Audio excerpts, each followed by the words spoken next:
Buenos días. Dios los bendiga. ¿Cómo vamos?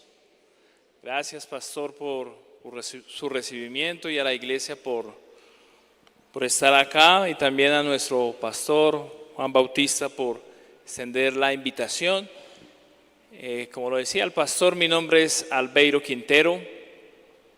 Hace 26 años tengo el privilegio de conocer del Señor. Y antes de entrar a la palabra quiero contarles un poco de mí. Tengo 3 hermosos hijos, Manuela, Santiago, Sofía, y amo estar acá, disfruto estar acá porque mi padre y mi madre son del oriente antioqueño. Mi madre y padre son de Marinilla, por eso mis apellidos son Quintero Arango, soy muy oriental, soy de esta región. Y hace más o menos 35 años también tuvimos el regalo de que mi padre y mi madre invirtieron sus recursos de jubilación comprando una tierrita acá en Guarne. Así que me siento guarneño. Entonces estoy muy contento de estar acá enseñando por primera vez en esta hermosa iglesia que también ha transformado desde la comunidad Centro de Fe y Esperanza un tiempo muy especial en mi vida, porque esta iglesia Centro de Fe y Esperanza, la central de Medellín, fue el lugar donde yo llegué a los caminos del Señor. Así que quería contarles eso antes de entrar al estudio de la palabra. Pero antes de entrar de lleno quiero que me acompañen cerrando sus ojos. Vamos a entregar este tiempo al Señor.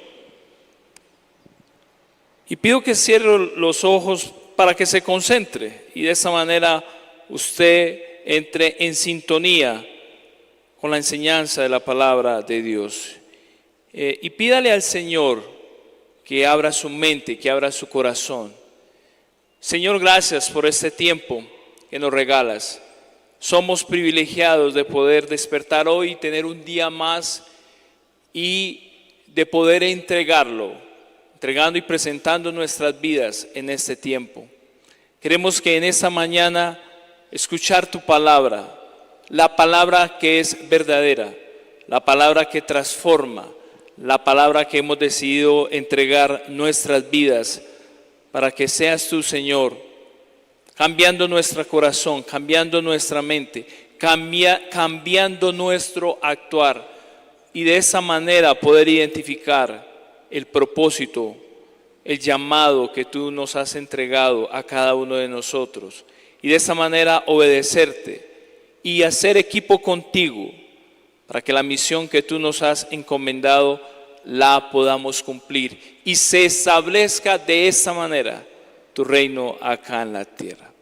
Bendigo a los hermanos que están acá, hombres y mujeres que han decidido venir a conocer tu palabra. Tú conoces sus corazones, tú conoces la situación por la que estás pasando, así que te pido que a través de este hombre, de este humano, de este ser imperfecto, pueda hablarles y llegar tu palabra a sus vidas. En el nombre de Cristo Jesús, amén y amén. Bueno, vamos a hablar, y te pido que proyectes la presentación que tenemos. Yo no sé ustedes, pero yo soy una persona que tengo muchos defectos. Muchas gracias.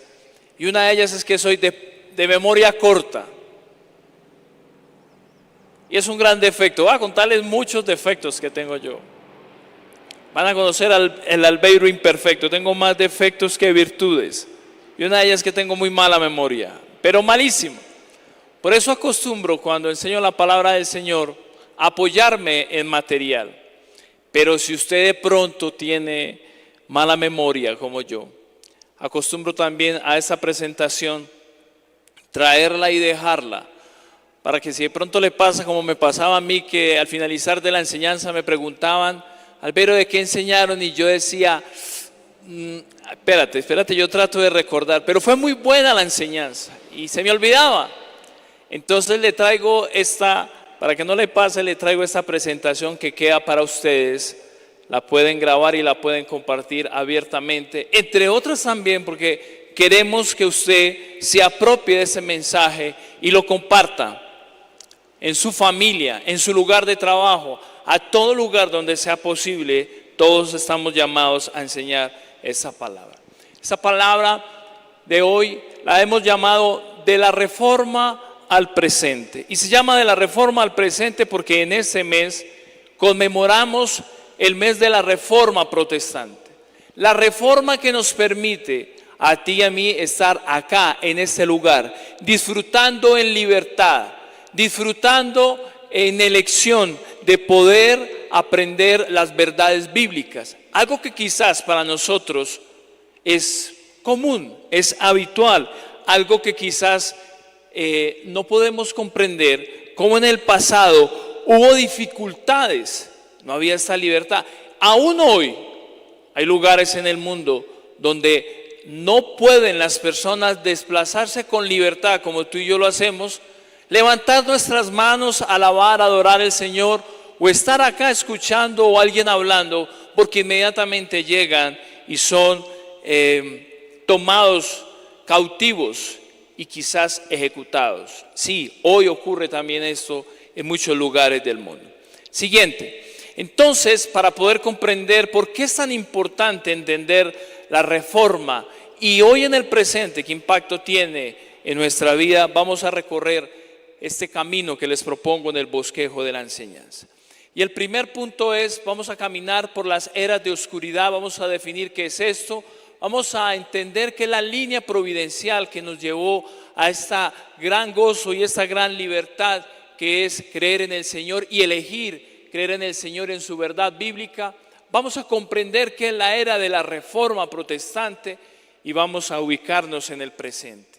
¿Cuál es el llamado a la acción que tenemos hoy? Esto cómo impacta nuestra vida y qué papel nosotros jugamos en ello. Entonces continuemos y vamos a ver qué son las eras de oscuridad. Vamos a definir, siguiente, qué son las eras de oscuridad. Pero quiero primero que vayamos a este texto bíblico que está allí en Isaías capítulo 9, versículo 1 al 2. Voy a leerlo según el texto que está acá, que es la versión de la Nueva Traducción Viviente.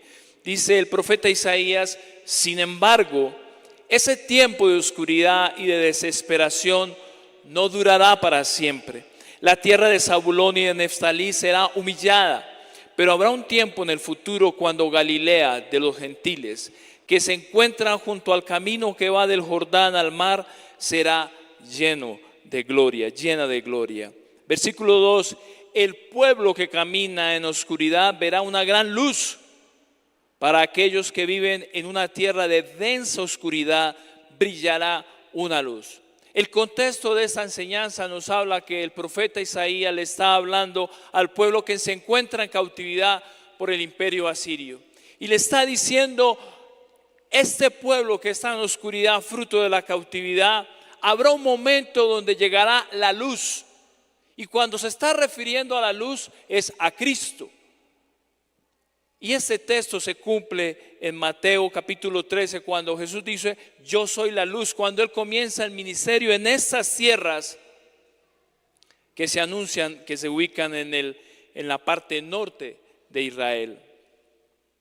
Así que desde el profeta Isaías se anunciaba que aún en tiempos de oscuridad vendría una gran luz. Y es la luz que ha llegado a tu vida y a mi vida cuando la recibimos. Interiorizamos esos principios que están en la palabra de Dios, los llevamos a la mente, los bajamos a nuestro corazón, caminamos en ellos y nuestra vida es transformada, nuestra familia es transformada, nuestro lugar es transformado, la sociedad es transformada, la nación es transformada.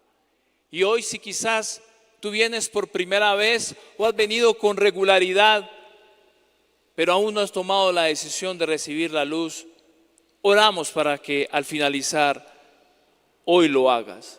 Siguiente, definamos entonces qué son eras o tiempos de oscuridad.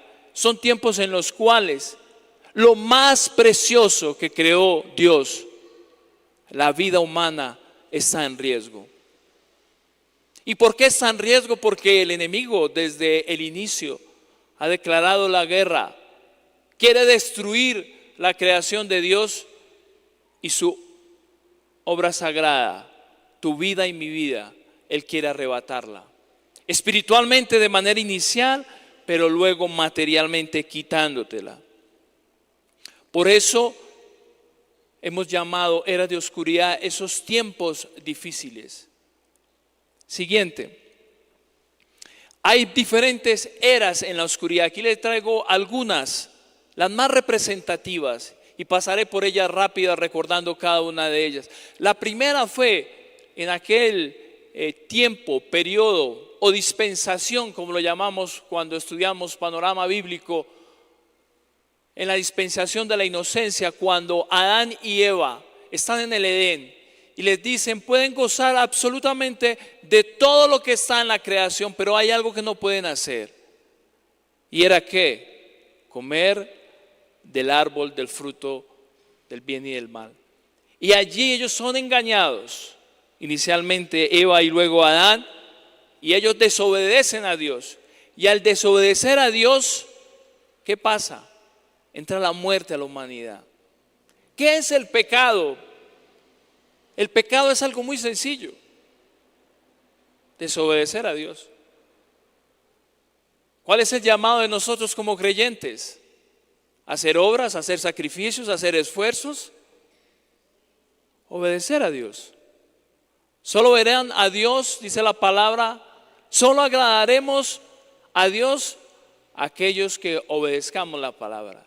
Y Adán y Eva desobedecieron, por lo tanto entró un tiempo de oscuridad, porque allí entró la muerte.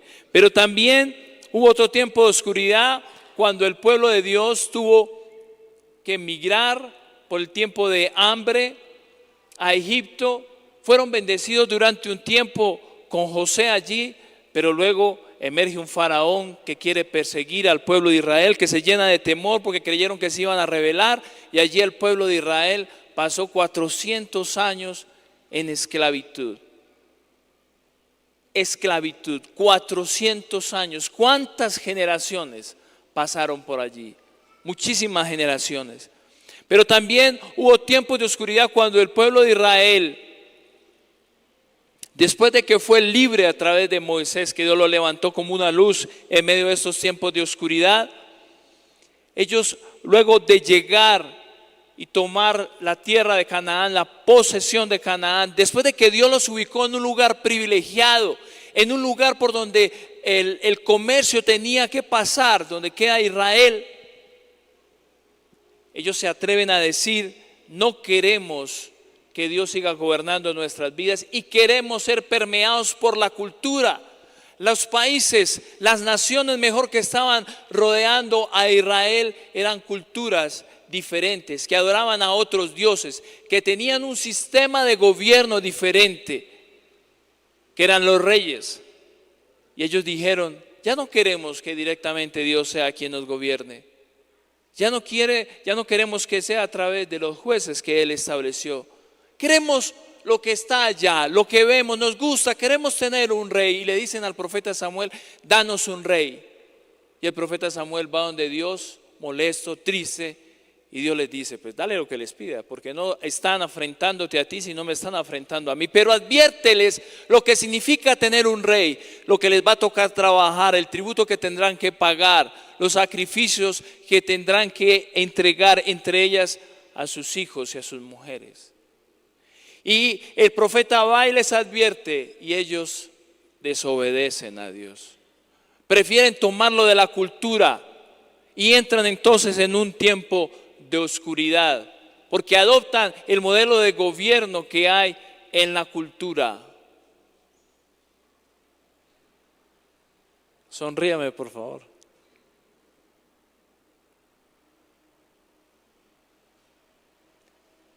Hoy la cultura te manda mensajes para que tú abandones a Dios. Hoy la cultura te manda ideas, pensamientos, propuestas para que tú abandones la palabra del Señor y digas: ok, no quiero ser fiel a mi esposa o a mi esposo, voy a darme una canita al aire.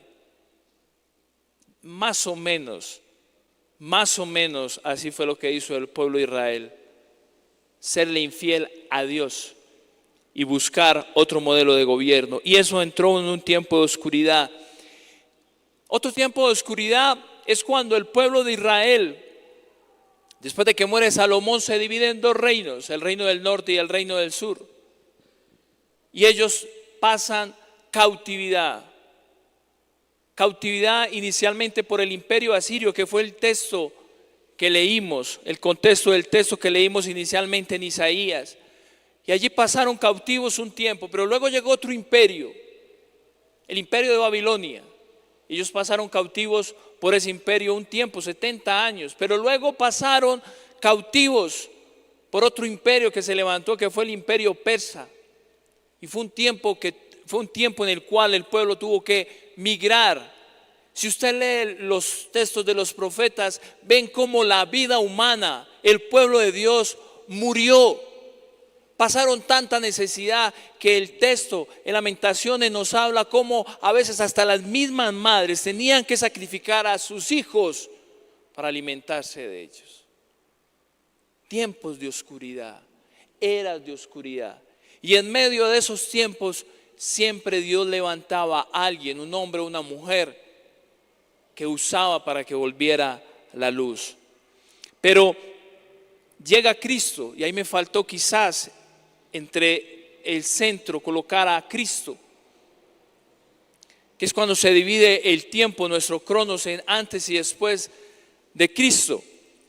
Y Cristo llega como luz para cumplir lo que se estableció allá en Génesis 3:15, cuando Dios maldice a la serpiente, pero manda una promesa cuando dice que pondrá enemistad entre la mujer y la serpiente, entre ambas simientes, pero la simiente de la mujer golpearía a la serpiente en la cabeza, pero la serpiente golpearía a su simiente en el calcañar, en el talón. Y se estaba refiriendo al sacrificio de Cristo que se cumple, y más adelante lo veremos con más detalle. Siguiendo en las eras de oscuridad, cuando muere Cristo, ocurre que el pueblo judío se rebela contra el imperio romano, que era el que se establecía, y el imperio romano entró en persecución, en destrucción. El pueblo judío tuvo que emigrar y se dio la diáspora. El pueblo judío tuvo momentos muy tristes, inclusive cuando el imperio romano destruyó el templo. Pero también nace la iglesia, cuando Jesús muere, resucita, le predica a sus discípulos durante 40 días del reino, se va, les deja la misión de ir a predicar el evangelio, pero antes de eso dice: esperen que venga el Espíritu Santo. Y cuando llega el Espíritu Santo, ellos comienzan a predicar. Pero a pesar de que el Espíritu Santo estaba en ellos, el enemigo nunca se queda quieto. El enemigo siempre querrá destruirnos. Y así es como durante más o menos 300 años, la iglesia primitiva, los padres de la iglesia, los discípulos, las familias, todos los creyentes sufrieron persecución. Pero no solo persecución, muerte, destrucción. El imperio romano hacía sus fiestas en el Coliseo romano y jugaba y disfrutaba y llevaba a los creyentes a la arena para que fueran devorados por los leones. Una era muy oscura. Esa es la historia de nuestra fe, esa es la historia de nuestra iglesia. Hombres y mujeres que decidieron creer en el Señor, incluso si eso significa morir. Pero eso no lo logramos por una valentía humana, es porque el Espíritu Santo nos llena de nuevo de fuerza y somos valientes hasta el final. Pero la luz aparece, la luz emerge y providencialmente el imperio romano, que fue el que persiguió en este tiempo de oscuridad más de 300 años a la iglesia cristiana, adopta por allá en el año 380 la iglesia cristiana como la fe del imperio. ¿No les parece algo maravilloso? Pasaron 4 siglos y luego cambian las cosas y el imperio romano toma la fe. Luego el Imperio Romano se divide en dos, el Imperio de Oriente, porque era tan grande el imperio que era necesario administrarlo, y se ponen dos emperadores, uno en el Oriente y otro en el Occidente. Pero uno de ellos cae el Imperio de Occidente en el 476. Y esa fecha se vuelve una fecha clave para el centro de nuestra enseñanza de hoy. Porque esa es la fecha cuando nace una época en la historia de la humanidad que quizás usted y yo la vimos cuando pasamos por el colegio, que es lo que llamamos la Edad Media. Un periodo de la historia de la humanidad de mucha oscuridad que va entre el siglo V al siglo XV. Oscuridad porque cuando cae el Imperio Romano del lado de Occidente, se da fruto de unas guerras germánicas y nace un nuevo imperio que se llamó el Sacro Imperio Romano Germánico. Y se llama sacro porque empieza a tener un fuerte protagonismo en el liderazgo y en el gobierno la fe, para ese entonces la fe católica. Y empieza a haber una unidad, una unión en la gobernanza, en la toma de decisiones entre la fe y el gobierno civil. ¿Y por qué es un tiempo de mucha oscuridad? Porque la palabra que estaba escrita no se enseñaba de la misma manera. Empezó a aparecer falsa doctrina, falsa enseñanza. La más conocida para nosotros en ese entonces era cuando empezaron a aparecer que la salvación se daba a través de las obras. Entonces perdía protagonismo el sacrificio de Jesús, la gracia. Recordamos hechos quizás que nos enseñaron de que si moríamos o si un familiar nuestro moríamos, teníamos que hacer la novena de las ánimas, porque las almas iban a un lugar desconocido que era el famoso purgatorio. Y entonces los que estábamos en vida podíamos interceder. Y eso no está en la palabra del Señor. Y entonces montaron un negocio. Y el negocio era: vamos a orar por esa persona, vamos a pagar una indulgencia, y de esa manera la iglesia hacía que esa persona fuera salva. Y nosotros que estábamos acá preocupados, nos sentíamos satisfechos porque hicimos ese sacrificio. Era un tiempo de oscuridad porque había engaño. Pero se levantan hombres reformadores que dicen: eso no es correcto, eso no es cierto, eso es falso. Y ese es el centro de la enseñanza. Pero antes de ir al centro, hoy vivimos en tiempos de mucha oscuridad. Ahí hay una palabra en la parte final donde dice hoy. Quiero que se lleve esa palabra y que investigue y profundice. Que no crea solamente lo que le estoy diciendo, sino que escudriñe. En las era de conocimiento que hoy vivimos, hay mucho lugar donde tú puedes corroborar lo que te enseñan. Todo lo que te enseñemos, corrobórelo. Para que tú no te pierdas el privilegio de que el Espíritu Santo te guíe y te muestre que lo que enseñamos en la iglesia es verdad. Hoy vivimos en tiempos de oscuridad. Y ese tiempo de oscuridad es fruto de un movimiento cultural que comenzó hace 2 siglos.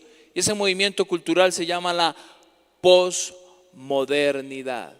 Esa posmodernidad son las nuevas ideas que están llegando a las personas por diferentes canales. A los chicos en los colegios, a los jóvenes en las universidades, a todos nosotros a través de una herramienta que todos ya tenemos que se llama el celular, y que tú y yo pasamos diario horas comunicándonos, viendo los mensajes que nos llegan, o quizás viendo videos, viendo programas, viendo información, visitando las redes sociales. Todos los canales de comunicación están inundados de las ideas de la posmodernidad que ya las vamos a ver a continuación. Siguiente, Pero traigamos esperanza. Fruto de estas eras de oscuridad, como ya les mencioné, siempre Dios ha estado con nosotros. ¿Usted lo cree? Si es así, diga amén. ¿Usted lo cree? Dios nunca nos ha abandonado. Siguiente. Así que la línea providencial es la suma de hechos de la historia en los cuales, a pesar de que el enemigo se ha levantado intentando acabar con la vida humana, Él no ha prevalecido. Ha hecho mucho daño, por supuesto. Han muerto personas inocentes, por supuesto. Han muerto hombres y mujeres de fe, por supuesto. Pero a veces será el precio que tendremos que pagar por creer en la palabra del Señor. Y seremos valientes si creemos en el Señor, porque el Espíritu Santo nos da poder, nos da dominio propio, nos da la fortaleza para creer en Él y persistir hasta último momento. La providencia siempre ha estado. Y hoy, si estás pasando por momentos de dificultad, debes estar confiado en que la providencia, o sea, Dios, Jesús, el Espíritu Santo, resolverá tu problema. Siguiente, como les decía anteriormente, en esta historia de la humanidad, desde Génesis 3:15, se anuncia que vendrá una luz, y esa luz es el Mesías. Y empieza a aparecer en cada momento de la historia de la humanidad, en cada uno de los libros de la Biblia, desde el Génesis hasta el Nuevo Testamento, el anuncio, la representación, la personificación de esa luz que es Jesucristo. Y ahí aparece en un color rojo, aparece como una línea escarlata, como una línea carmesí, que refleja que será ese sacrificio que hoy tomamos representando el que Él hizo en la cruz y se convirtió en la luz que ha cambiado, que ha transformado la historia de la humanidad. Siguiente. Por eso quiero que vayamos, y te agradecería que pongas el texto completo de Juan capítulo 1, del versículo 1 al 5. Voy a buscarlo en esta Biblia. En la Reina Valera dice que en el principio era el verbo era con Dios y el verbo era Dios.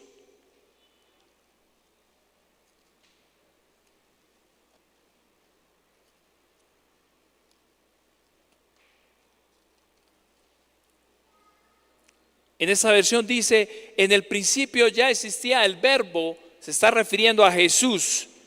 Y el verbo estaba con Dios y el verbo era Dios. Ahí nos están hablando de una de las características de Jesús, que es su preexistencia. Siempre ha existido con el Padre y con el Espíritu Santo. Él estaba en el principio con Dios. Todas las cosas fueron hechas por medio de Él. Y sin Él, nada de lo que ha sido hecho fue hecho. En Él, en Cristo, estaba ¿qué? La vida. Y la vida era la luz. Diga conmigo, la luz de los hombres. La luz.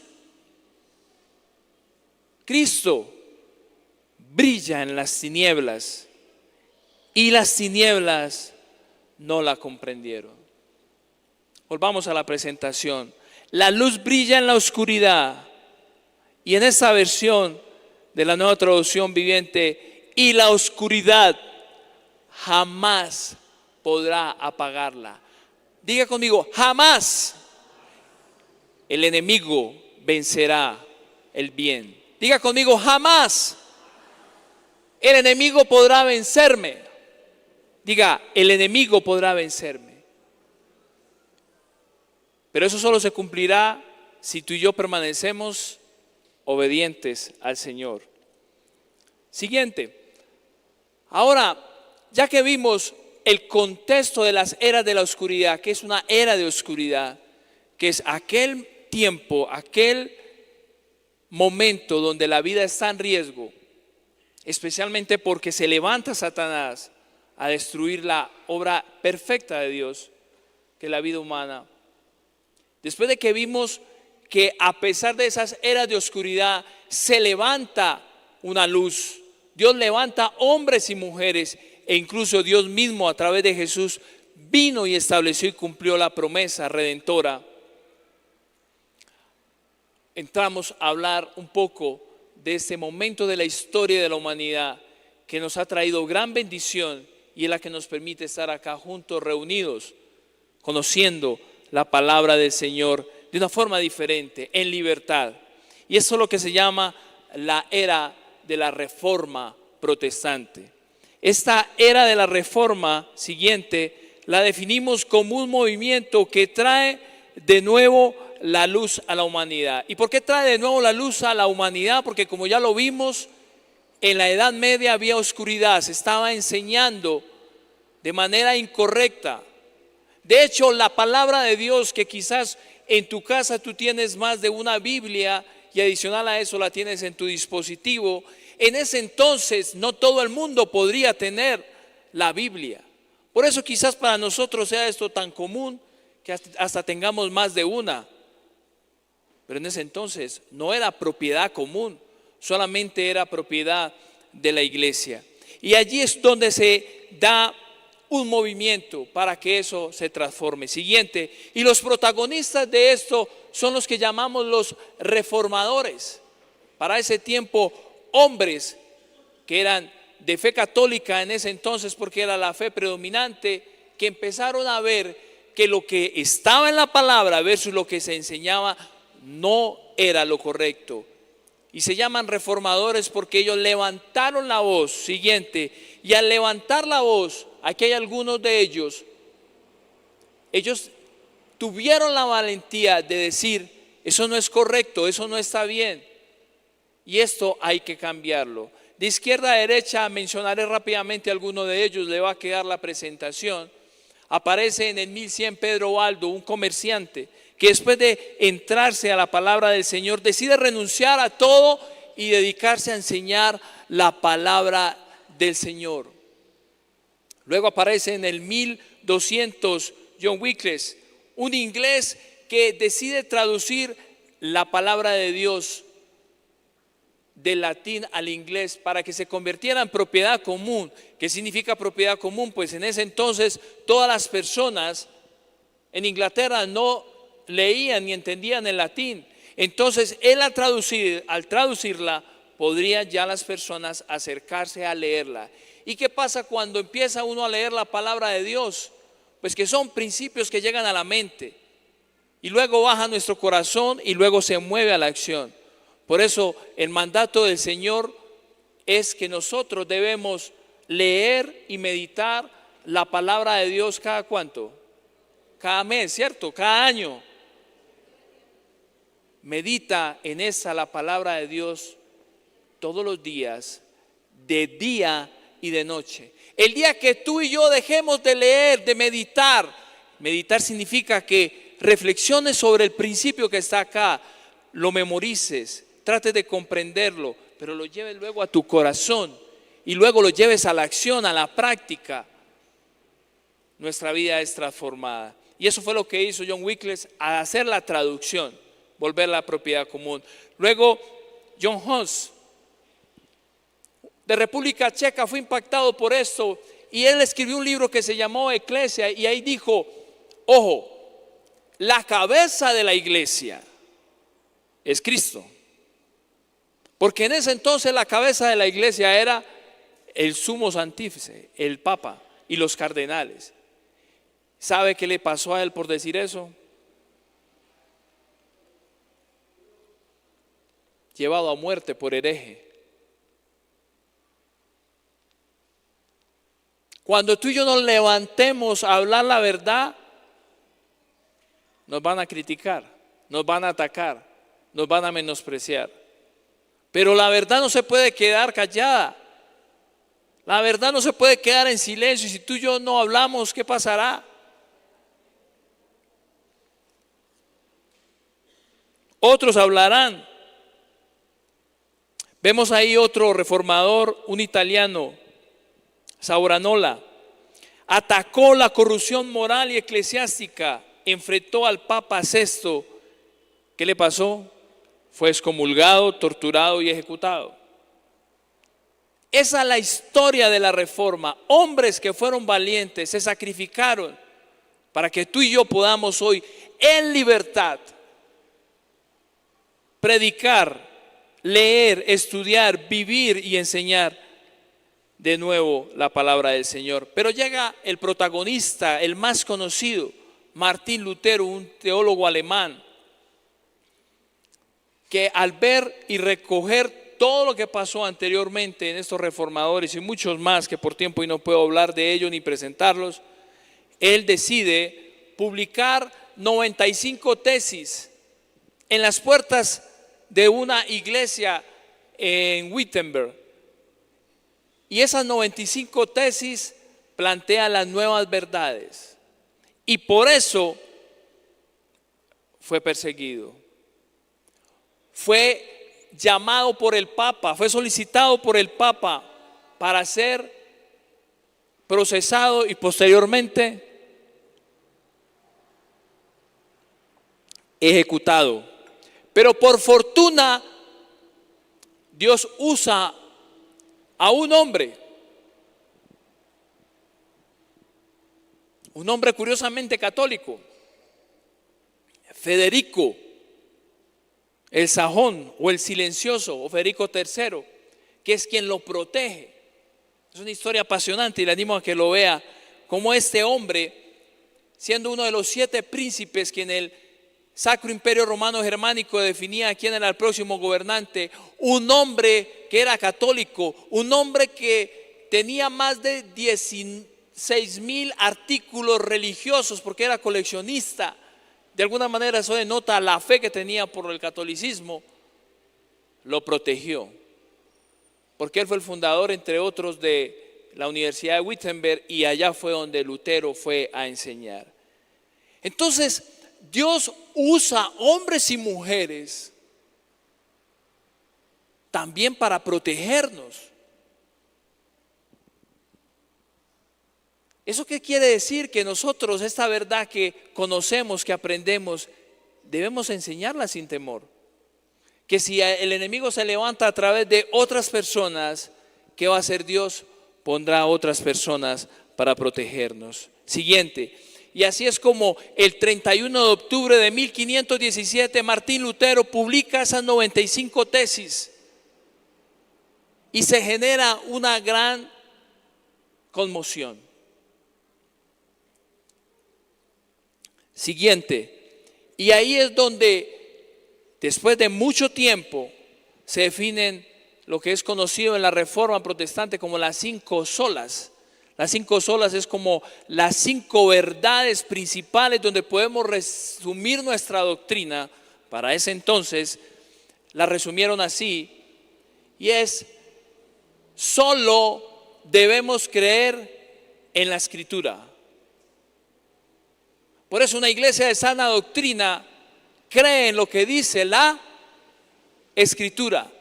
Verifica todo lo que está diciendo Albeiro de que esté en la Escritura. Y si hay algo de lo que está diciendo Albeiro que no está en la Escritura, ¿qué dice? ¿A quién le va a creer? ¿A Albeiro o a la Escritura? A la Escritura. Solo la Escritura. Segundo, solo la fe. Somos salvos solo por la fe. ¿Y la fe en quién? En Cristo. Entonces entraron a corregir lo que antes decían que era por las obras, los sacrificios, el dinero que dabas, los látigos que te dabas. No, solo por la fe. Hay un único sacrificio perfecto, que es el sacrificio de Cristo. Tercero, somos salvos solos por la gracia. Usted y yo, ¿qué hicimos para ser salvos? Solamente recibir a Cristo. Nada más hacemos, es un regalo, es algo inmerecido. Pero entraron a corregir el defecto que había de que tú podías pagar para que tu familiar que estaba allá en el purgatorio pudiera ir al cielo. Cuarto, solo Cristo. La luz es Cristo, el protagonista de nuestra fe es Cristo. Y por último, solo a Dios la gloria, no a ningún hombre, no a ninguna autoridad. Por supuesto, respeto a las autoridades, pero la gloria, la reverencia a nuestro Dios. Siguiente.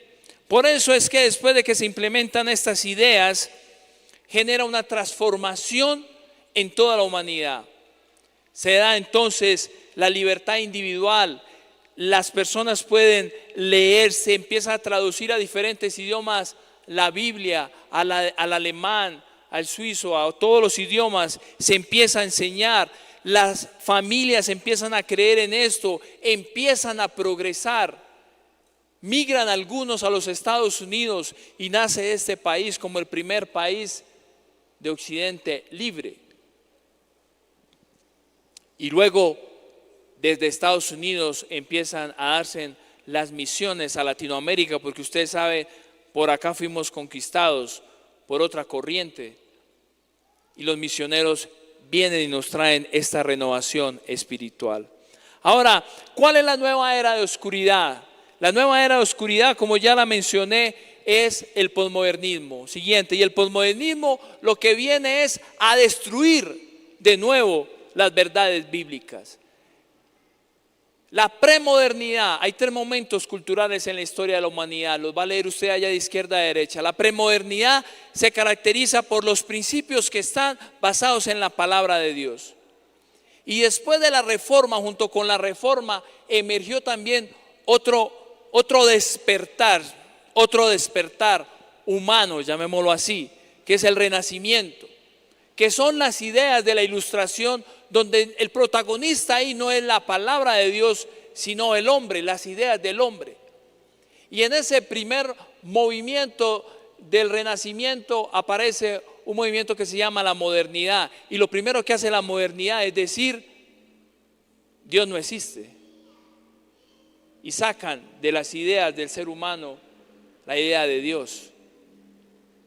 Y luego aparece la posmodernidad, donde dice, Dios no existe, pero tampoco existe la realidad, ni tampoco existe la razón. Siguiente. ¿Y quiénes fueron los autores de esto? Ahí se los presento. Entre otros, estos son los 7 principales hombres que algunos los llaman gobiernan desde la tumba. ¿Por qué gobiernan desde la tumba? Porque dejaron ideas perversas y dañinas que alejan a la humanidad de Dios. Quizás el más conocido para ustedes, Charles Darwin, que decía que el hombre no viene de la creación divina desde el Génesis, sino que viene descendiente del mono. ¿Quiénes de acá creen que nosotros venimos descendientes del mono? Nosotros no venimos de ningún mono, nosotros venimos por creación de Dios. Y estos pensadores son los que hoy están gobernando en las escuelas, los que están gobernando en las universidades, los que gobiernan en los medios de comunicación. Y yo fui víctima de esto. Cuando yo entré a la universidad a estudiar mi pregrado, esto fue lo que me enseñaron. Y como no tuve a alguien que estuviera al lado para que me aclarara las inquietudes, yo caí. Y el efecto cuando el humanismo entra a tu vida es que abandonas a Dios y, como dijo un filósofo, saca a Dios de la ecuación y el hombre caerá a las pasiones más bajas. Yo caí en las pasiones más bajas. Lo peor que pueda hacer un hombre, imagínenselo, yo lo hice. Porque eso es lo que hace un hombre o una mujer cuando se aparta de Dios. Cae en lo más bajo, pecar. ¿Cuál es el nombre del pecado? Póngale el que quiera, todos son iguales. No hay pecado ni menor, ni mediano, ni mayor, como lo llamaban antes. Pecar es pecar. Y yo caí en eso, hasta que, gloria a Dios, un movimiento llamado Juventud Fuerte del Centro de Fe y Esperanza de la Central empezó a ir a las universidades y jóvenes valientes empezaron a predicar, pero no a predicar solo con la palabra, sino con el testimonio. Y yo empecé a ver un joven que se comportaba diferente, un hombre que fue luz, porque actuaba diferente, hablaba diferente, se relacionaba diferente. Y entonces yo dije, yo quiero ser como él. Y él me hablaba del Señor y yo le decía, no me hables de Dios, tú con tu Dios y yo con mi cuento. Pero algo me decía, Él es diferente. El testimonio de nuestra vida, cómo actuamos, pero coherentemente en todo lugar, así lo era Él. Hasta que su testimonio y la palabra del Señor y la intercesión llevó a que un día yo fuera a esta iglesia de Centro de Fe y Esperanza y Central allá y recibiera del Señor. Y hoy 26 años después estoy acá gracias a la renovación de la palabra del Señor, enseñando su palabra y sus verdades. Siguiente. El enemigo no se cansa, el enemigo ataca, pero Dios siempre levanta hombres en oposición. Este es otro que hoy toma mucha fama. Quizás el gobernante que hoy está en nuestra nación habla mucho de él y dice que lo ha leído mucho y es el modelo y la referencia. Pero este señor que se llama Karl Marx decía, la religión o la fe es el opio del pueblo porque impide que el hombre se desarrolle. Claro, es que la palabra de Dios es una talanquera, es un bloqueo cuando nos impide que hagamos lo que no es correcto. Pero los humanistas, eso es lo que les molesta. Ellos quieren hacer lo que les dé su bendita voluntad. Pero Dios levanta, entonces el príncipe de los predicadores, un hombre de fe, Charles Spurgeon, se levantó y confrontaba sus ideas. El reverendo Charles Spurgeon fue el que evitó que las ideas de este hombre, Karl Marx, aumentaran. Y el mismo Karl Marx lo reconoció. El marxismo y el comunismo no avanzó en Europa fruto de que Charles Spurgeon, un hombre de fe, lo enfrentó.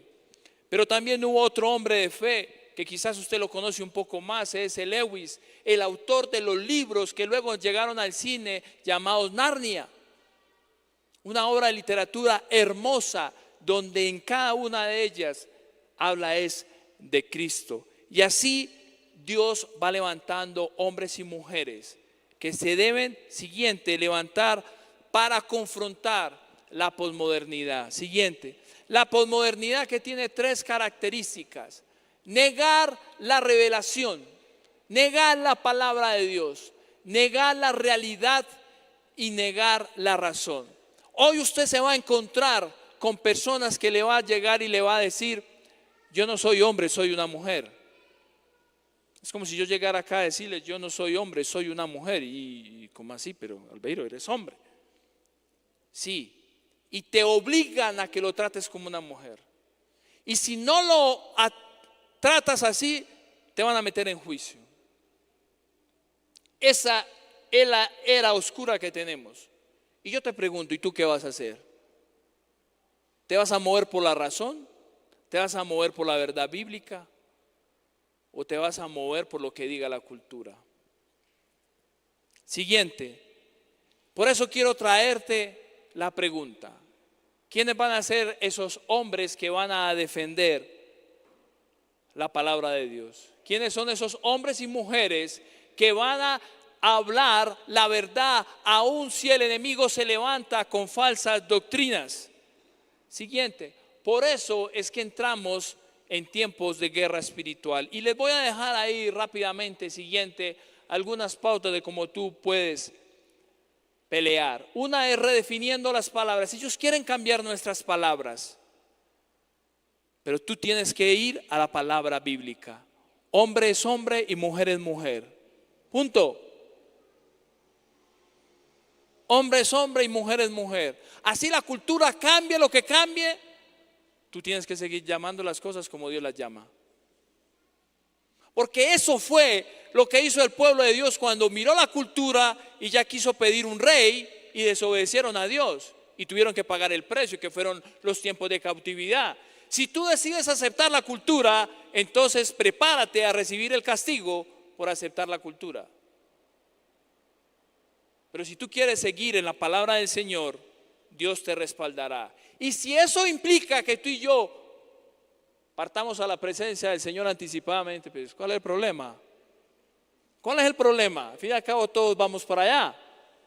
La única diferencia es que tú vayas en bendición y otras que no vayas. Las tácticas de ellos es sembrar mentiras. Tú tienes que enfrentar las mentiras. Por eso, gracias a la iglesia que permite esta enseñanza, porque son verdades del tiempo que estamos viviendo. Por eso te dejamos esta enseñanza. Y al finalizar te voy a dejar mis contactos. Y aquí está María Claudia, que somos compañeros de la escuela de gobierno, donde nos hemos preparado en esto, porque queremos seguirte enseñando. No estás solo en la situación que vas a comenzar a enfrentar. Ellos quieren sembrar discordia social y odio. Nosotros tenemos que levantarnos en unidad, en amor. Ellos quieren establecer y reforzar narrativas dominantes y diferentes y de mentiras. Nosotros tenemos que cuestionarlas. Pero para cuestionar las mentiras de ellos, tú y yo no podemos decir solamente que son falsas porque están en la Biblia. Tenemos que prepararnos, argumentar. Toda la historia de la Biblia se argumenta a través de la ciencia. Toda se argumenta a través de la historia, a través del conocimiento científico. Simplemente tenemos nosotros que hacer ese esfuerzo. Quieren destruir la familia. Yo soy víctima de eso. Yo soy separado hace 10 años.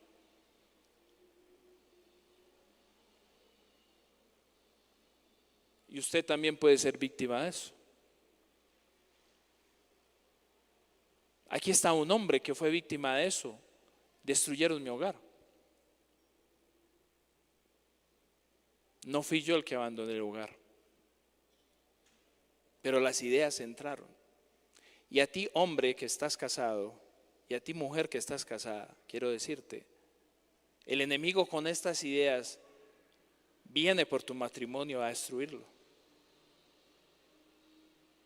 Y tú tienes que definir si vas a seguirle fiel al Señor o te vas a involucrar en reuniones, en prácticas de parejas o en las nuevas relaciones abiertas y modernas. Ellos vienen a destruir la familia. Quieren debilitar la iglesia. Por eso, gracias por permitir esta enseñanza y animar a los líderes y a las autoridades y a cada uno de ustedes a prepararse y a identificar también. Porque muchos entrarán, como hacen el enemigo y el lobo, en silencio a traer engaños. Si usted encuentra a alguien que trae otra doctrina falsa, otra idea falsa, alerte al líder, alerte a la autoridad, porque esos mensajes empiezan a calar y van dañando la iglesia.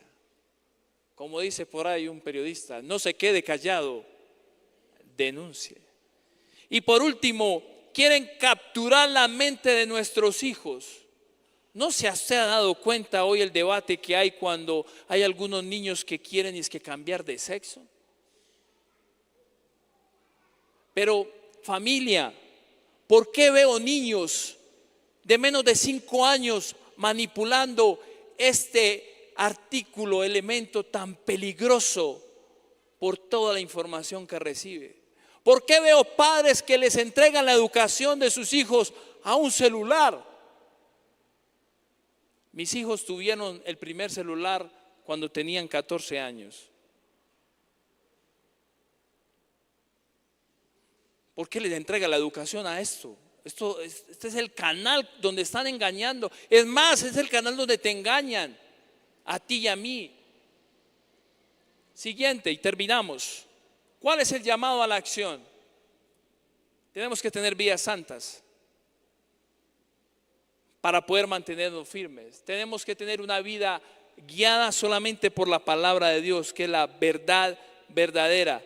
Tenemos que tener vidas caminando en el Espíritu Santo. Sin el Espíritu Santo es imposible ganar la batalla al enemigo. Tenemos que tener valentía, ser fuertes y valientes como demanda el Señor. Y tenemos que estar preparados para asumir la misión de reforma que Dios nos ha dado. Así como Dios le entregó a los reformadores esa misión de traer la luz, Dios a ti y a mí nos ha traído un tiempo, un lugar, un escenario para reformarse. Así que yo te invito a que te levantes en este tiempo y vamos a hacer un compromiso con el Señor para terminar esta enseñanza. Póngase sobre sus pies, por favor. Invito a que pronto alguien acá me acompañe en el piano para que cerremos esto con una oración y con un compromiso que sellemos hoy con el Señor. Cierre sus ojos por un momento. Medite en todo esto que le hemos compartido el día de hoy. Comprendamos que vivimos en tiempos de oscuridad, pero tengamos también la tranquilidad al conocer la historia de que en estos tiempos de oscuridad siempre Dios ha sido providencial. Siempre Dios ha estado con la humanidad y nunca, ni nunca la dejará solo. Y ahí donde está, si usted de pronto está confundido porque Dios le habló que usted está creyendo cosas que no son, tenga un tiempo de arrepentimiento. Pídale perdón a Dios, quizás porque usted ha sido cautivo, ha sido engañado como yo lo fui en algún momento y se ha apartado de la palabra.